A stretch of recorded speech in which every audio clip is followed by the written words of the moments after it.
Hello mayam ngasinya bandra chabai blog oidoni ngarangi bandra chabagi list manabado adogi oidoni ado jira sango khalle basidai ado horen nga jengminasi da uri steering ki oi baw ni sena mogi na mathau ta ro jenam ta doi ni ilisa de jenam no sok to ge ha jenam tilo ma ja thagat ke nga mamai baw mamai baw se kilo hunga kyano hai bani chatre sero hunga 700 gram na ilisa na kilo ani jerum patama nga chemai de jara bo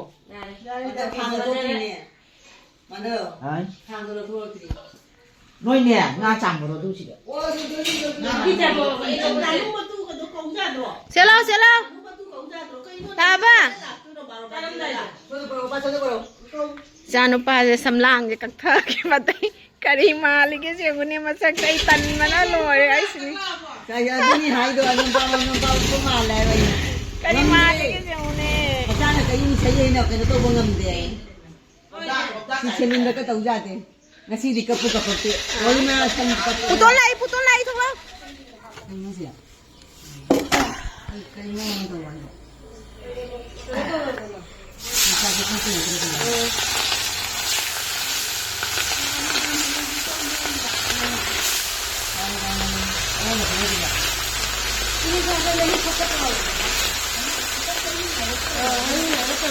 này nó hầu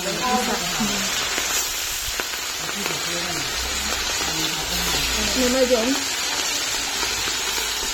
nhưng mà ngon cái gì vậy mà ra nữa thì nó ngon à bắt thôi à ra là hết rồi nạp nơi thì nạp ra ok rồi đã chơi liền gì ok rồi đi bao cái tàu ấy gần qua đâu mấy con ngà lấy gì cả tất cả cái lỗ lấy đâu cần này alu alu ai vậy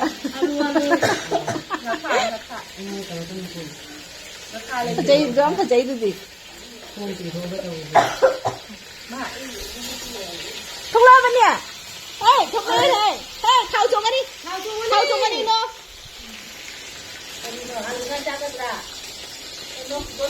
nga se smai udah diki bani mak bazar udah di mana ya kije dùng này luôn chứ mà ta cần lâu mà đấy thô bán đi thô sau đó dùng cái thao dùng cái 제룸 제 mà 돈 tất cả giờ nữa không nghe mà nga sao nhưng mà ngào đấy nga mẹ ăn không được thao xuống cái này bung không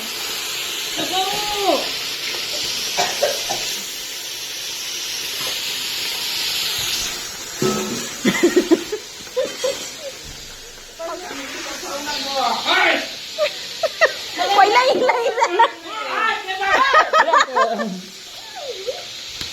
Hana sa ito rin ako ibandras ngang sang sese nga thaduro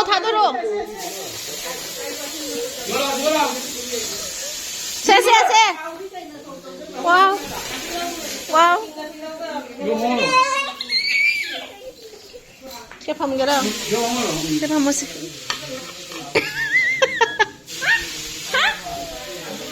Loire pa hadaw sa oi terus na ha ini na tu tahu chúng ta mang tới dùng rồi Sara marujuni ko sa lo thì na hauze baw amuk taw ba khawle baw mutum se taw ba hawle sina baw thong bagi machani bom su yaw le sida ite se tomato thamo sina girum thong bagi ado machani khara su lai re maroi marang ata si lai re ilisa thong ba loi bisa se exam thong ya ba hauze baw thong bagi mo machan ngokhat ba hawre mu maru se han hap talaga ngaw mai ngaw sina di haw ba hin mu ta ko maru taw ko mo ne se ai din ko maru na ki roast chang mane ꯃꯆꯟꯗꯨꯒ ꯑꯗꯨꯅ ꯍꯥꯎꯕꯅꯤ ꯌꯣꯡꯆꯥꯛꯁꯦ ꯍꯥꯞꯄꯗ ꯕꯣꯝꯁꯦ ꯍꯥꯞꯄ ꯀꯥꯟꯗꯅꯦ ꯌꯣꯡꯆꯥꯛ ꯃꯔꯨꯁꯦ ꯐꯖꯅ ꯄꯣꯛꯈꯥꯏꯕꯒꯤ ꯋꯥꯅꯤꯁꯦ ꯍꯥꯞꯄꯗ ꯊꯥꯎꯗ ꯐꯖꯅ ꯆꯣꯡꯊꯣꯛꯑꯦ ꯍꯥꯏꯐꯦꯠ ꯂꯥꯞꯅꯒ ꯀꯥꯞꯊꯣꯛꯄ ꯑꯅꯤ ꯑꯍꯨꯝꯒ ꯆꯣꯡꯊꯣꯛꯇꯅ ꯇꯥꯈ꯭ꯔꯕꯅꯤ ꯍꯧꯔꯦ ꯑꯗꯣ ꯍꯧꯖꯤꯛ ꯑꯃꯨꯛ ꯁꯤꯡꯖꯨ ꯑꯃꯨꯛ ꯁꯨꯕ ꯍꯧꯔꯦ ꯑꯩꯈꯣꯏ ꯃꯥꯟꯊꯧꯅ ꯁꯨꯕ ꯁꯤꯡꯖꯨꯗꯤ ꯐꯖꯅ ꯀꯨꯞꯄꯅꯦꯕ ꯑꯗꯣ ꯃꯥꯟꯊꯧꯗ ꯊꯪꯗꯔꯦ ꯁꯤꯡꯖꯨ ꯁꯨꯕꯁꯤꯅ ꯑꯗꯣ ꯃꯔꯣꯏ ꯈꯔ ꯑꯗꯨꯝ ꯃꯜꯂꯨꯔꯕꯅꯤ ꯑꯩꯅ ꯀꯩꯅꯣ ꯃꯔꯣꯏꯁꯦ ꯁꯨꯕꯗꯤ ꯁꯨꯗ꯭ꯔꯦ ꯁꯤꯡꯖꯨꯒꯤ ꯃꯆꯜꯁꯦ ꯇꯣꯅꯤꯡꯀꯣꯛ ꯈꯔ ꯂꯩꯈꯃꯥꯟ ꯈꯔ ꯑꯗꯣ ꯄꯦꯔꯨꯛ ꯈꯔꯒ ꯇꯧꯔꯒ ꯍꯥꯞꯄꯦ ꯀꯣꯕꯤꯁꯀ ꯃꯤꯃꯤ ꯁꯤꯡꯖꯨ ꯇꯧꯗꯣꯏꯅꯦꯕ ꯑꯗꯨꯅꯤ ꯏꯃꯥꯏ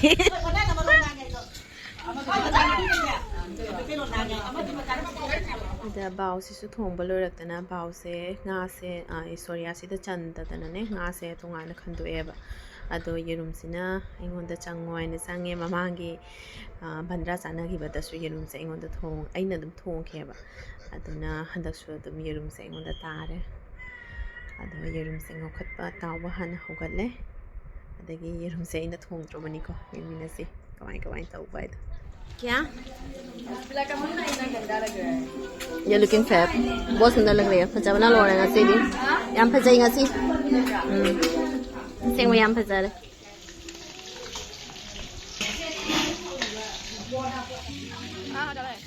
ꯌꯦꯔꯨꯝꯁꯦ ꯊꯣꯡꯕ ꯍꯧꯒꯠꯂꯛꯑꯦ ꯑꯗꯣ ꯅꯨꯡꯉꯥꯏꯇꯦꯀꯣ ꯏꯅꯥꯎꯅꯨꯄꯤ ꯑꯅꯤ ꯌꯥꯎꯗꯕ ꯀꯨꯇꯨꯕꯤꯒ ꯅꯥꯎꯕꯤꯒ ꯃꯕꯥꯅꯤ ꯌꯥꯎꯗꯕꯁꯦ ꯅꯨꯡꯉꯥꯏꯇꯦ ꯃꯤ ꯋꯥꯠꯂꯦ ꯑꯩꯈꯣꯏꯒꯤ ꯃꯤ ꯃꯃꯥ ꯃꯥꯟꯊꯧ ꯑꯩꯒꯤꯕꯨꯗꯤ ꯌꯥꯎꯔꯦ ꯑꯗꯣ ꯀꯨꯇꯨꯕꯤꯁꯨ ꯃꯄꯥꯝ ꯂꯩꯇꯅ ꯌꯥꯎꯗ꯭ꯔꯦ ꯅꯥꯎꯕꯤꯁꯨ ꯌꯥꯎꯗ꯭ꯔꯦ ꯃꯕꯥꯅꯤ ꯌꯥꯎꯗꯕꯁꯦ ꯅꯨꯡꯉꯥꯏꯇꯦ ꯃꯤ ꯁꯨꯗꯕꯗꯧꯅ ꯇꯧꯔꯦꯕ ꯀꯨꯝ ꯆꯥꯅꯈꯤꯕꯗꯗꯤ ꯑꯩꯈꯣꯏ ꯂꯣꯏꯅ ꯑꯩꯈꯣꯏ ꯑꯍꯨꯝꯃꯛꯁꯨ ꯌꯥꯎꯔꯦ ꯃꯃꯥꯒ ꯃꯥꯟꯊꯧꯒꯁꯨ ꯌꯥꯎꯕꯅꯤꯅ ꯃꯤ ꯁꯨꯔꯦ ꯑꯩꯈꯣꯏ ꯅꯨꯄꯤꯉꯩ ꯁꯨꯔꯦꯅ ꯑꯗꯣ ꯍꯟꯗꯛꯀꯤꯁꯤꯗꯤ ꯌꯥꯎꯗ꯭ꯔꯦ ꯑꯗꯨꯅ ꯅꯨꯡꯉꯥꯏꯇꯦ ꯑꯩꯁꯨ ꯍꯥꯏꯔꯝꯃꯤꯅꯤ ꯃꯣꯏ ꯃꯌꯥꯝꯁꯤꯗꯁꯨ ꯃꯣꯏꯁꯨ ꯍꯥꯏ ꯅꯨꯡꯉꯥꯏꯇꯦ ꯑꯗꯨꯅꯤ ꯁꯤꯗ ꯏꯆꯥꯅꯨꯄꯥꯒꯤ ꯂꯤꯂꯥꯁꯤꯁꯨꯅꯦ ꯂꯤꯂꯥ ꯑꯃꯅꯤ ꯃꯌꯥꯝꯁꯤꯅ ꯃꯥ ꯍꯣꯠꯅꯕꯗ ꯑꯋꯥꯕ ꯑꯃ ꯑꯩꯅ ꯊꯣꯡꯕꯗ ꯃꯥ ꯃꯣꯏ ꯍꯣꯠꯅꯔꯤꯅꯦ ꯃꯌꯥꯝ ꯆꯪꯗꯅ ꯀꯃꯥꯏꯅ ꯇꯧꯔꯤꯅꯣ ꯁꯤꯕꯨ ꯀꯃꯥꯏꯅ ꯍꯣꯠꯅꯔꯤꯅꯣ ꯍꯥꯏꯅ ꯃꯌꯥꯝꯁꯤꯅ ꯍꯥꯏꯗꯕ ꯌꯥꯎꯗꯦ ꯑꯃꯠꯇ ꯑꯗꯣ ꯑꯩꯈꯣꯏ ꯀꯩꯅꯣꯒꯤꯗꯤ ꯑꯩꯅ ꯏꯆꯥꯅꯨꯄꯥꯁꯤ ꯌꯦꯡꯉꯣꯏꯅ ꯃꯉꯣꯟꯗꯁꯨ ꯈꯔ ꯁꯤꯟꯅꯔꯦ ꯑꯗꯣ ꯇꯧꯔꯤꯁꯦ ꯌꯦꯡꯉꯨ ꯃꯥꯅ ꯇꯧꯔꯤꯕ ꯂꯤꯂꯥꯁꯦ ꯏꯁꯤꯡ ꯈꯧꯔꯥꯡꯉꯦꯕ ꯃꯥꯁꯦꯀꯣ ꯑꯩꯅ ꯏꯁꯤꯡꯁꯦ ꯄꯤꯊꯛꯎ ꯃꯃꯥꯗ ꯑꯝꯇ ꯄꯤꯊꯛꯄꯤꯌꯨ ꯍꯥꯏꯅ ꯍꯥꯏꯕ ꯇꯥꯟꯅꯕꯗ ꯉꯝꯗꯦ ꯃꯥꯁꯦ ꯄꯤꯊꯛꯄꯒ ꯉꯝꯄꯣꯠ ꯅꯠꯇꯦ ꯑꯩꯅ ꯐꯥꯔꯒ ꯄꯤꯊꯛꯇ꯭ꯔꯤꯉꯩꯅꯦ ꯌꯥꯔꯣꯏ ꯑꯗꯣ ꯌꯦꯔꯨꯝ ꯊꯣꯡꯕꯒꯤꯁꯤꯅ ꯇꯤꯜꯍꯧ ꯁꯤꯡ ꯃꯣꯔꯣꯛ ꯑꯇꯦꯛꯄ ꯇꯧꯅ ꯉꯧꯈꯠꯂꯦ ꯆꯅꯝꯗꯤ ꯍꯥꯞꯇ꯭ꯔꯦ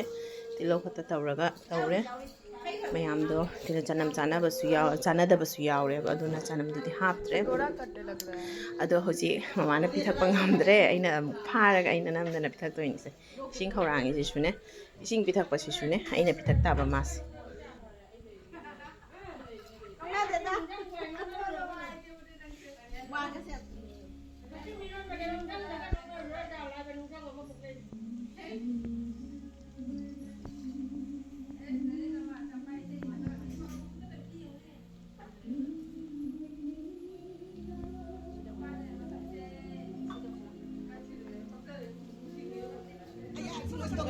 ꯃꯌꯥꯝꯅ ꯂꯦꯡꯃꯟꯗꯅ ꯉꯝꯗꯗꯅ ꯃꯥꯁꯦ ꯁꯨꯃꯥꯏꯅ ꯕꯣꯇꯜꯗ ꯗꯕꯥꯗ ꯁꯨꯃꯥꯏꯅ ꯆꯦꯅ ꯈꯣꯠꯄꯁꯦ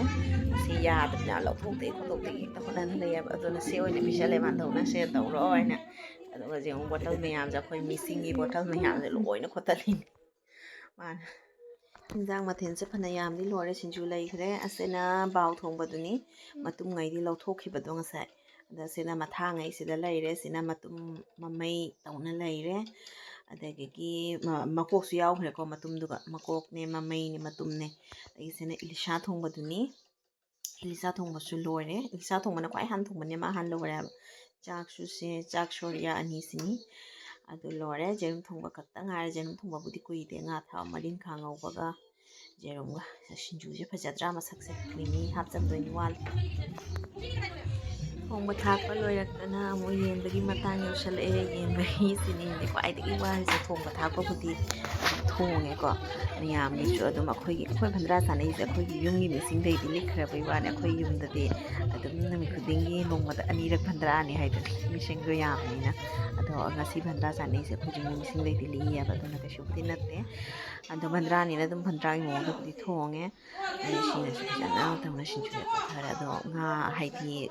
ꯚꯟꯗ꯭ꯔꯥ ꯆꯥꯅꯕꯁꯦ ꯇꯦꯡꯀꯣꯠ ꯃꯥꯏ ꯇꯦꯡꯀꯣꯠꯇ ꯌꯦꯟꯕꯁꯤꯅ ꯈ꯭ꯋꯥꯏꯗꯒꯤ ꯂꯨꯔꯤꯁꯦ ꯌꯦꯔꯨꯝꯅꯕꯨ ꯈꯔ ꯂꯥꯏꯔꯦꯅꯀꯣ ꯑꯗꯨꯝ ꯃꯇꯨꯝ ꯇꯧꯅ ꯍꯥꯞꯈꯤꯕꯅꯤꯅ ꯉꯥ ꯍꯥꯞꯄꯛꯄ ꯀꯥꯟꯁꯤꯗꯅꯦꯕ ꯑꯗꯨꯅ ꯏꯅꯝꯃ ꯕꯦꯃꯤꯆꯥꯗ ꯑꯣꯏꯅ ꯌꯦꯜꯂꯦ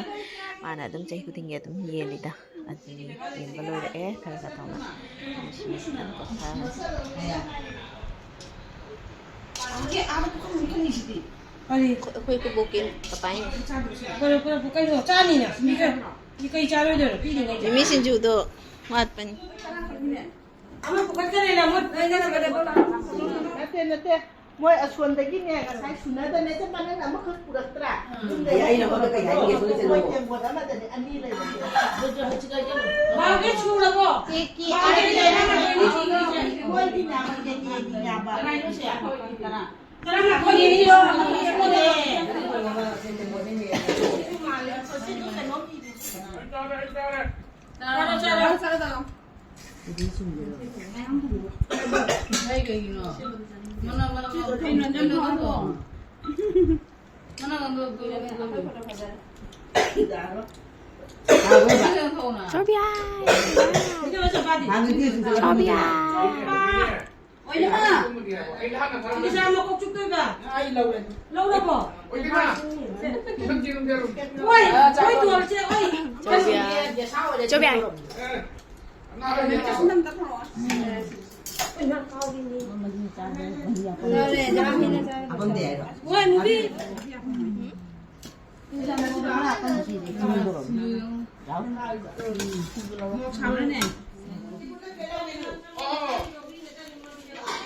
Mama piro mama sage. Ken remote papa. Ih, chacha tole do. Oh, adu siga. Oh, lai.